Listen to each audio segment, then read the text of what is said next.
Les finalistes de la Star Academy harcelées sur Internet. Alors que Marine et Ebony tentaient de réaliser leurs rêves, elles sont devenues malgré elles les symboles d'un combat politique et social. À leur sortie de l'aventure Star Academy, elles découvrent qu'elles sont toutes deux les cibles d'un harcèlement basé sur leur couleur de peau.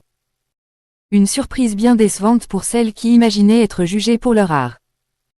Si elles s'avouent surprises, les deux jeunes chanteuses ne se laissent pas dépasser par la haine qui déferle sur elles. Je ne m'étais pas préparée à ça du tout. Je suis rentrée à la Star Academy, concentrée sur la musique. Victime de propos racistes, Ebony se confie sur le cyberharcèlement qu'elle et Marine subissent. Certes, il y a forcément des gens qui vont ne pas nous aimer et vont le dire, mais je pensais que ça allait se centrer sur la musique. Si ça se centre sur mon art, il n'y a pas de problème avec ça. Donc je n'y étais pas forcément préparée. Mais je ne suis pas focus là-dessus. Je passe au-dessus. Ebony dit tout sur sa relation avec Charles.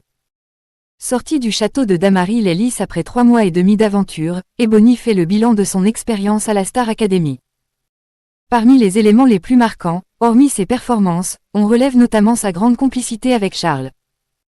La proximité qui s'est installée entre les académiciens a éveillé la curiosité des internautes, qui ont rapidement suspecté une romance.